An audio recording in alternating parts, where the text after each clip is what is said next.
Bonsoir à tous, je m'appelle Gauthier Antoine.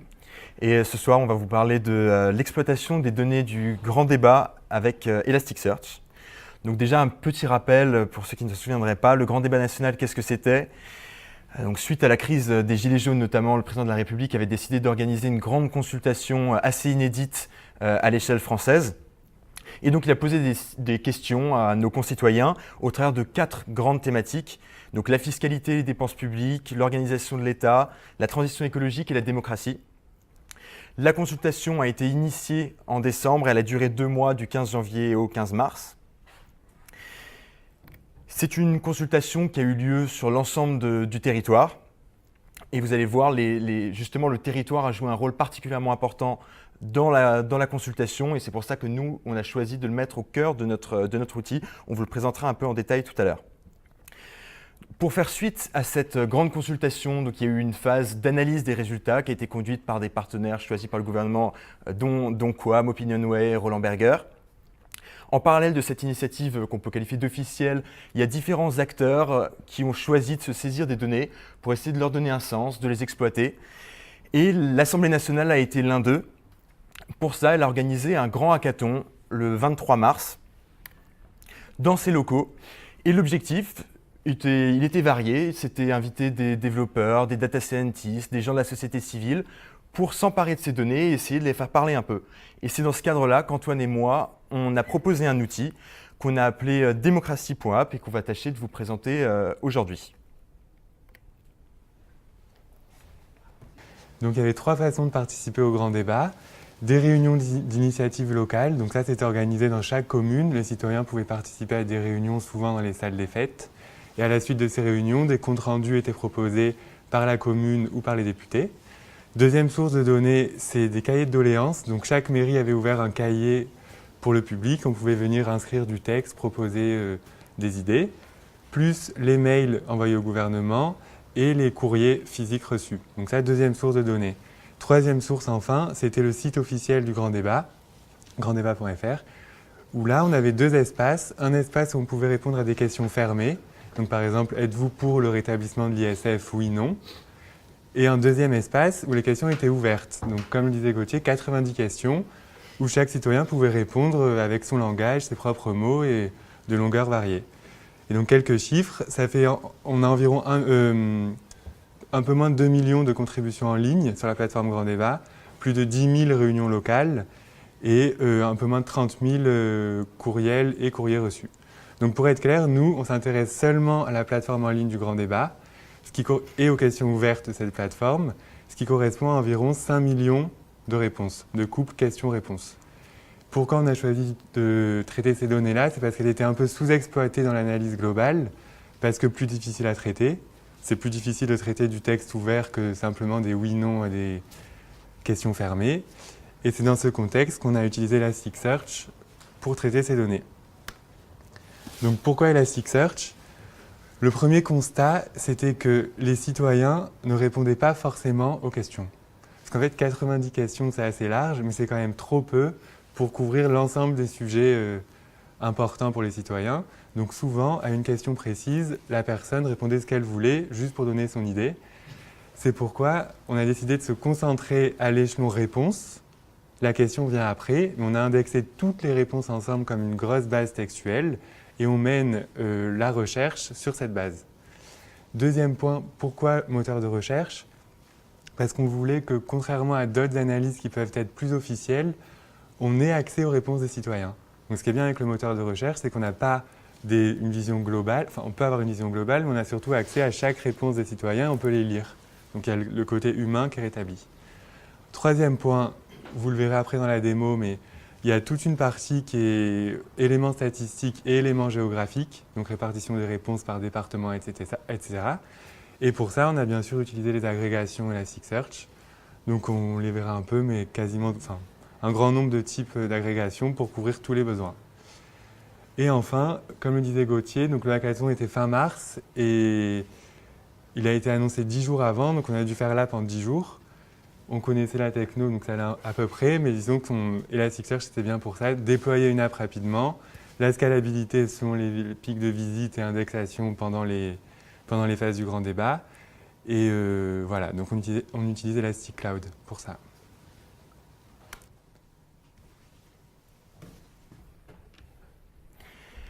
J'ai oublié de préciser tout à l'heure, donc dans le cadre de ce hackathon, on a eu la chance de figurer parmi les lauréats. Donc on a pu présenter notre outil à la presse et aux députés. Donc c'était d'abord une cible de députés qu'on a visée.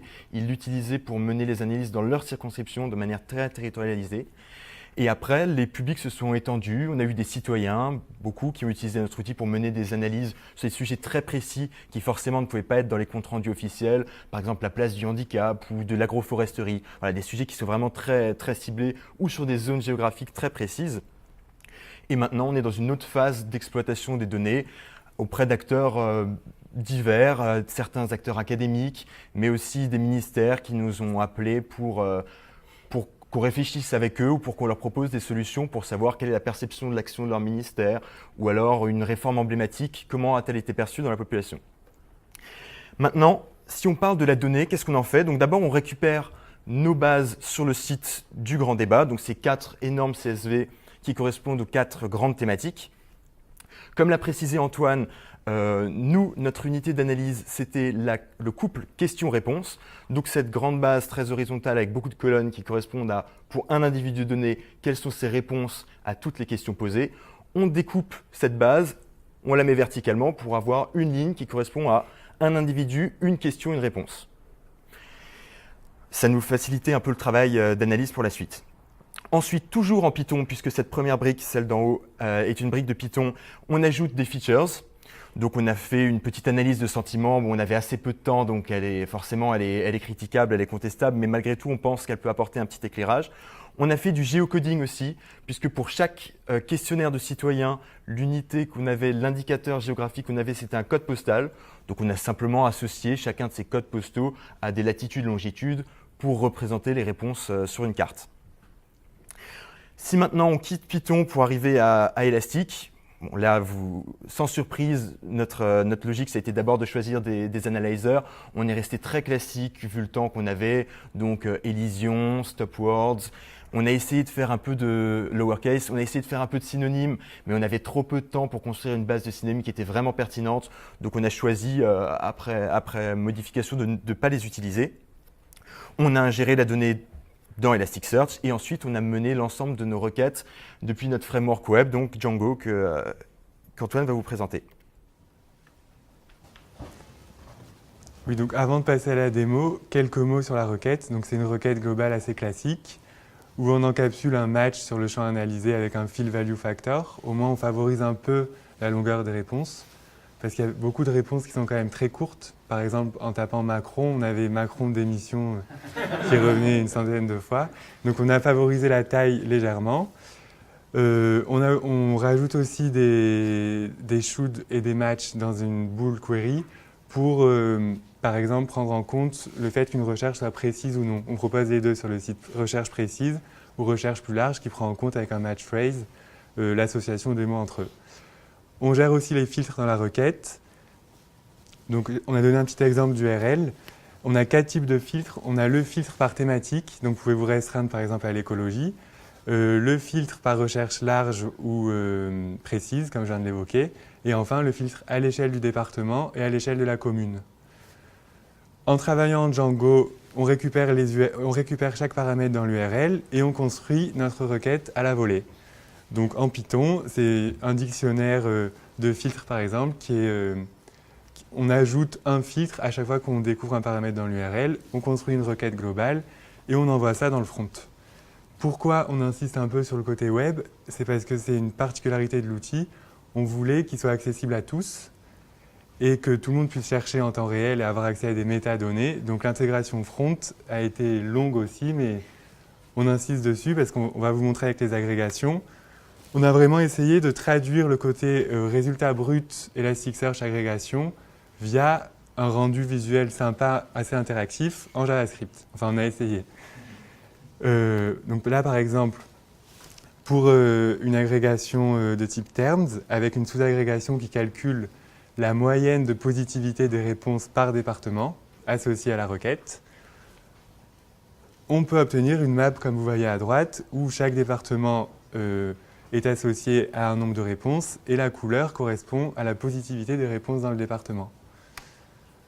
On a aussi, avec les significants de texte, la possibilité de construire des nuages de mots, donc assez classique. Ce qu'on a rajouté, c'est encore une fois la couleur des mots qui correspond à la positivité des réponses dans lesquelles ce mot est présent dans les résultats de la recherche. Mais ce sera peut-être un peu plus clair dans la démo.